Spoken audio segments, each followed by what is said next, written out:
Nearly 2,000 years ago, in the heart of ancient Rome, an arena was built where 50,000 spectators gathered to watch battles, beasts and gladiators. Today, that arena still stands, the Colosseum. From the silent pyramids of Egypt to the roaring crowds of ancient Rome, the wonders of the world remind us of one simple truth. Civilization rises, empires fall, but the greatest creation of humanity, they continue to tell their story. One of the many unique things that the Romans were developing was the Colosseum, which is our wonder of the world for this presentation. But before we get to the Colosseum, I'd like to introduce you to a few other things that the Romans were able to build.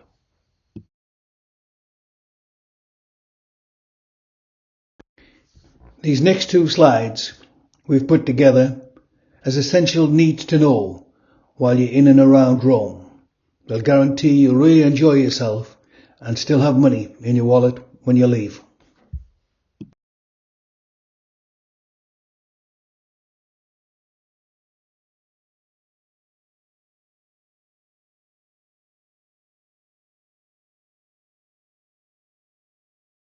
We're going to take you back in time, and the year is 312 BC, a time when Rome was not quite yet the empire, but was already thinking about one.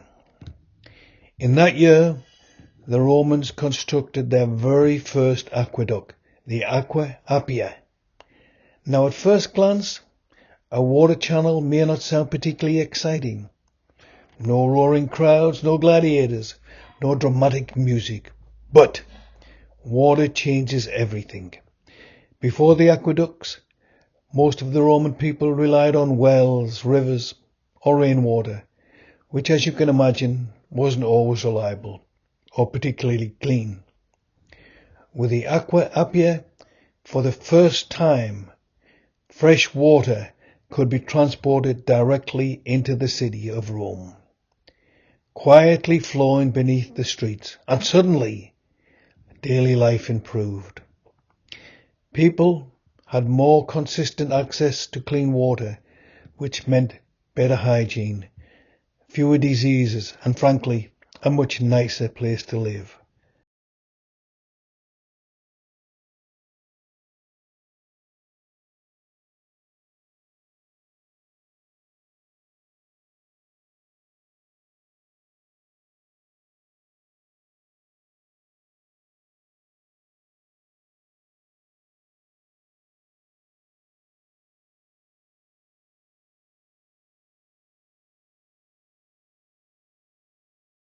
Roughly the same time, they began constructing roads of astonishing quality, most famously the Appian Way. When I say roads, I don't mean muddy tracks that disappear when it rains. I mean carefully engineered highways laid with stone, designed for drainage, built so well that parts of them still exist today. These roads connected cities, regions, and eventually an entire empire.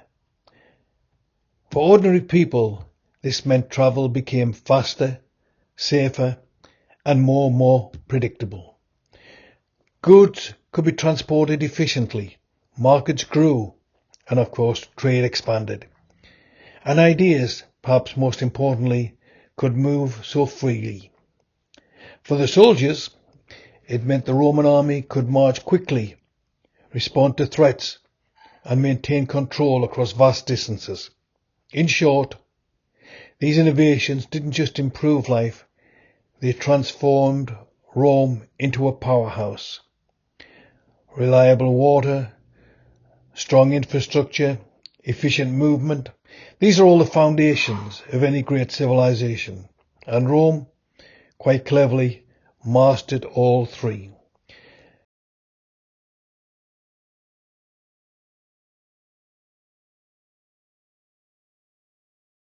Another great advantage of the clean water coming in through the aqueducts was it gave the Romans the opportunity to create the many fountains, and the Trevi fountain is well worth a visit when you go to Rome.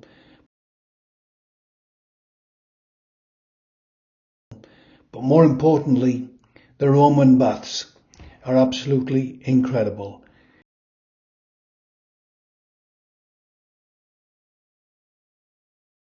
This is the baths of Caracalla, which is in Rome, and it's still open today, and you can still go and enjoy the nice warm water.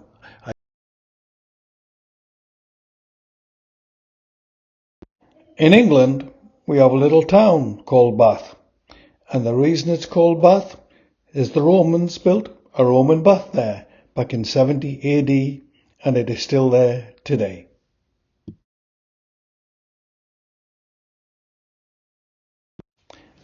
Let me take you back in time again, and come with me when we travel back to the summer of 64 AD in the ever dramatic city of Rome.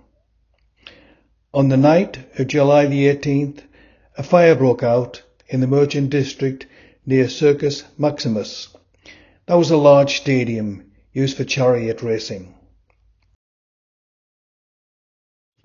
After the Great Fire, Nero took advantage of the situation and built himself an enormous palace, while the people of Rome were homeless and starving.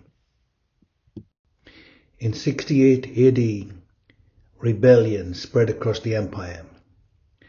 The Senate declared him a public enemy, and Nero fled Rome.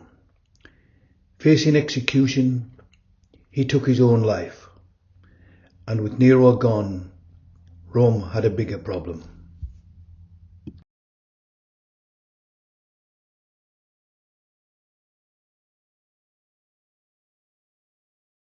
Flavian dynasty made a very clever political decision.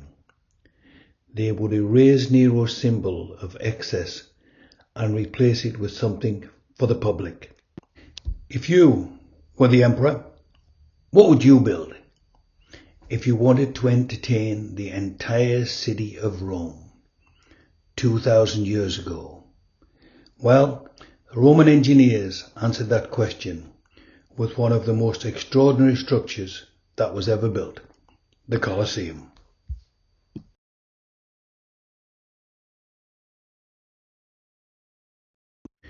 The Colosseum was actually an engineering masterpiece. It took around 8 years to construct and required tens of thousands of workers. Many were Roman labourers, others Jewish prisoners captured after the destruction of Jerusalem in 70 AD. The structure rose nearly 50 metres high and could hold 50,000 spectators. The Romans used concrete, travertine stone and brick, creating an oval arena designed for perfect visibility. Every seat had a view. After 8 years of building, in the heart of ancient Rome stood the most brutal arena the world had ever seen.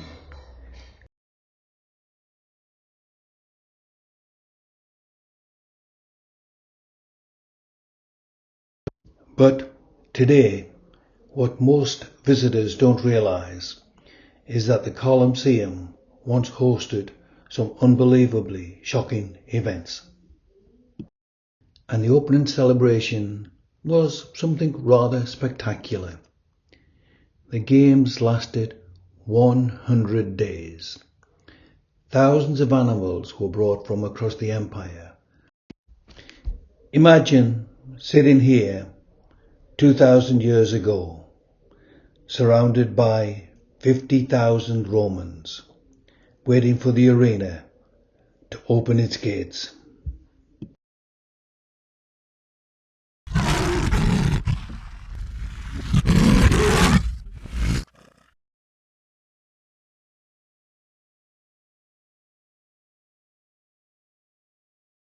On occasions, the entire arena was flooded with water, and Roman ships fought naval battles right here in the middle of Rome.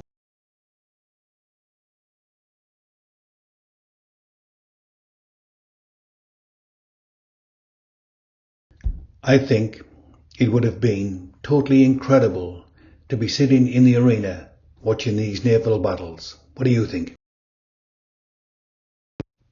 For nearly 400 years, the Colosseum hosted games.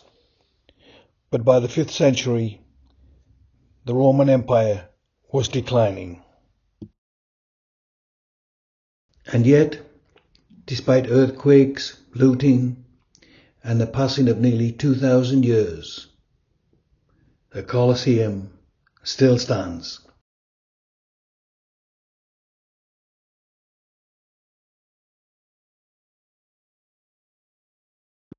Today, the Colosseum no longer hosts the gladiators and the wild animals, but after 2,000 years, it still tells the story of Rome.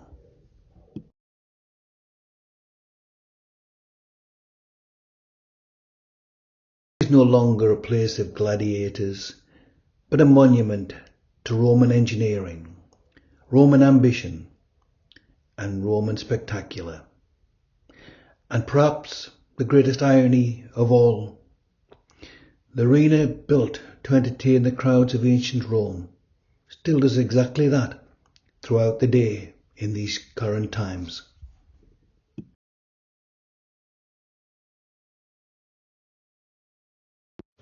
The final slide gives you the opening hours and closure dates and the entry costs if you decide to visit the Colosseum.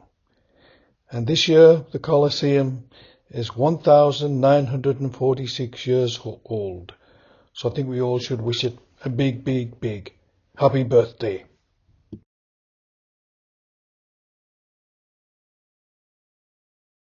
This slide shows you the current 7 wonders of the world. And the 7 wonders keep changing. You'll notice on my slide here, there is a number 8 for your proposed wonder. Please give me a comment and tell me, what is the next wonder of the world that you would like to see on the list? The end. Hopefully I didn't bore you too much, but seeing the wonders of the world and learning all about them was a great experience for me, and I hope you enjoyed the presentation. Thank you.